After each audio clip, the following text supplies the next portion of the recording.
ప్రభువైన యేసుక్రీస్తు నామములో మీకు అందరికి వందనాలు తెలియజేస్తున్నాను.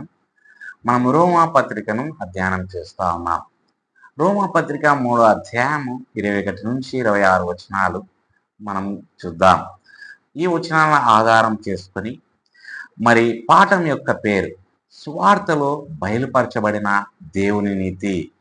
ప్రియులారా, ఇప్పుడు మనం లేఖనమంతటిలో అత్యంత మహిమాన్వితమైన వాక్య భాగాలలో ఒకదానికి వచ్చాం. మానవాళి యొక్క సార్వత్రిక పాప స్వభావాన్ని బయలుపరిచిన తర్వాత పౌలు ఇప్పుడు పాపులకు ఉన్న ఏకైక నిరీక్షణ అయిన సువార్తలో బయలుపరచబడిన దేవుని నీతి వైపు మల్లుతున్నాడు. రోమా పత్రిక 1వ అధ్యాయము 18 నుంచి 3వ అధ్యాయం 20 వచనం దాకా మానవ పాపానికి చీకటి నేపథ్యం అయితే, ఈ వాక్య భాగం దేవుని కృప యొక్క ప్రకాశవంతమైన వెలుగు. పరిశుద్ధుడైన దేవుడు తన న్యాయానికి ఎటువంటి రాజీ పడకుండా పాపులను ఎలా నీతిమంతులుగా ప్రకటించగలడో ఇక్కడ మనము చూస్తాము. ఇందులో 5 విషయాలను మనము గమనిద్దాం. మొదటగా ఒక నూతన నీతి యొక్క ప్రత్యక్షత. 21వ వచనము పౌలు ఈ శక్తివంతమైన మాటలతో ప్రారంభిస్తాడు. అయితే ఇప్పుడు ఈ మాటలు విమోచన చరిత్రలో ఒక మలుపును సూచిస్తాయి. ధర్మశాస్త్రంతో సంబంధం లేకుండా దేవుని నీతి అనే ఒక నూతన విషయం బయలుపరచబడింది. దీని అర్థం అది ధర్మశాస్త్రానికి వ్యతిరేకమైనదని కాదు, కానీ ధర్మశాస్త్రాన్ని పాటించడం ద్వారా అది పొందబడదని, దానికి బదులుగా అది స్వయంగా దేవుని నుండి వచ్చే నీతి. ఈ నీతి ధర్మశాస్త్రమును ప్రవక్తల గ్రంథమును బట్టి సాక్ష్యమిచ్చినది అని కూడా పౌలు అంటాడు. మరో మాటలు చెప్పాలంటే పాత నిబంధన గ్రంథము ఈ ఏర్పాటును ముందుగానే సూచించింది. ప్రియులారా, సువార్త యొక్క సారాంశం ఇదే. మనుషుల ద్వారా సాధించబడని కానీ దేవుని ద్వారా ఇవ్వబడిన నీతి. రెండవ విషయము విశ్వాసం ద్వారా నీతిని పొందడం. 22వ వచనము ఈ నీతిని ఎలా పొందవచ్చో పౌలు వివరిస్తాడు. విశ్వసించే వారికందరి కొరకు యేసుక్రీస్తు మీద విశ్వాసం ద్వారా. ఈ నీతి సంపాదించుకునేది కాదు, అది విశ్వాసం ద్వారా పొందబడుతుంది. క్రీస్తులో దేవుడు అనుగ్రహించిన దానిని మనం పట్టుకోవడానికి విశ్వాసమే సాధనము. మరియు ఈ వాగ్దానము సార్వత్రికమైనది, ఎందుకంటే ఇందులో ఎలాంటి భేదము లేదు. యూదులు, అన్యజనులు ఇద్దరు ఒకే స్థితిలో ఉన్నారు. అందరూ పాపులే మరియు అందరూ ఒకే విధంగా విశ్వాసము ద్వారా దేవుని వద్దకు రావాలి. ప్రియులారా, ఇది గర్వాత్మ ప్రగల్భాలను తొలగిస్తుంది. తమ రక్షణకు తామే కారణమని ఎవ్వరు చెప్పుకోలేరు.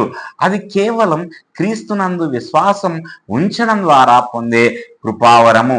మూడో విషయము ఈ ఏర్పాటుకు కారణం మానవ పాపము. 23వ వచనము ఈ నీతి ఎందుకు అవసరమో పౌలు మనకు గుర్తు చేస్తున్నాడు. ఎందుకంటే అందరూ పాపము చేసి దేవుని మహిమను పొందలేకపోయారు. ఇది ఒక సార్వత్రిక వాస్తవం. ప్రతి వ్యక్తి దేవుని ప్రమాణాన్ని అందుకోవడంలో విఫలమయ్యాడు. మనమందరం అప్పుడప్పుడు మాత్రమే కాదు, నిరంతరం ఆ ప్రమాణాన్ని అందుకోలేకపోయాము. దేవుని మహిమ ఆయన పరిపూర్ణమైన పరిశుద్ధతను మరియు నీతిని సూచిస్తుంది. ఆ ప్రమాణంతో పోలిస్తే ప్రతి మానవుడు లోపభుష్టిగానే ఉన్నాడు. ప్రియులారా, ఈ వచనం మనల్ని వినయపరుస్తుంది.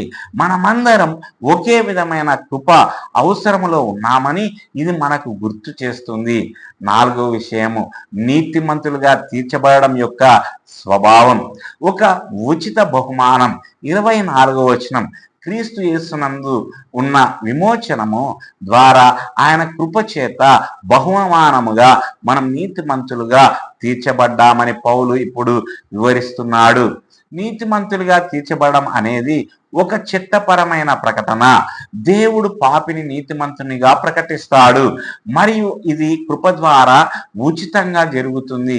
ఇది మనం అర్హులమై సంపాదించుకునేది కాదు, ఇది ఒక బహుమానము. ఈ నీతిమంతులుగా తీర్చబడడం విమోచన ద్వారా సాధ్యమవుతుంది. అంటే ఒక మూల్యం చెల్లించి విడుదల పొందడం. క్రీస్తు తన బలి ద్వారా ఆ మూల్యాన్ని చెల్లించారు.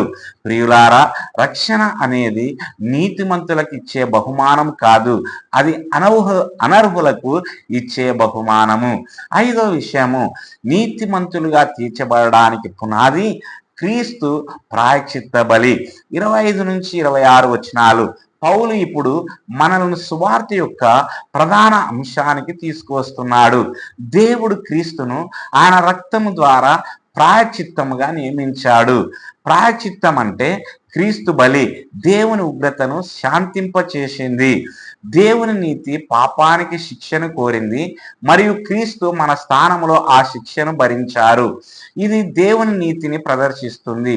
ఆయన తన సహనములో గత పాపాలను విడిచిపెట్టారు, కానీ శిలువ వద్ద నీతి పూర్తిగా సంతృప్తి చెందింది. పౌలు ఒక గంభీరమైన ప్రకటనతో ముగిస్తాడు. దేవుడు నీతిమంతుడు మరియు యేసునందు ముంచిన వానిని నీతిమంతునిగా తీర్చువాడు. ఇదే సువార్త యొక్క మహిమ. దేవుడు పాపాన్ని విస్మరించడు, ఆయన క్రీస్తునందు దానిని పూర్తిగా పరిష్కరిస్తాడు. అదే సమయంలో ఆయన కృపతో పాపులను నీతిమంతులుగా ప్రకటిస్తాడు. ప్రియులారా, శిలువ వద్ద నీతి మరియు కరుణ కలుస్తాయి.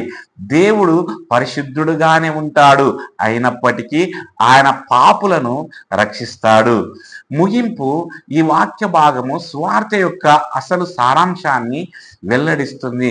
మనం పాపులము, మనల్ని మనము రక్షించుకోలేము, కానీ దేవుడు తన కృపలో యేసు క్రీస్తు ద్వారా పరిపూర్ణమైన నీతిని అనుగ్రహించాడు.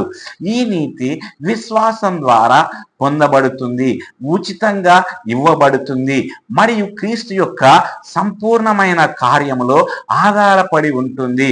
దీనికంటే గొప్ప సందేశం మరి ఒకటి లేదు. ఇదే లోక నిరీక్షణ మరియు మన రక్షణకు పునాది. అన్వయింపు, మొదటగా మీ స్వంత నీతిపై నమ్మకం ఉంచడం మానండి.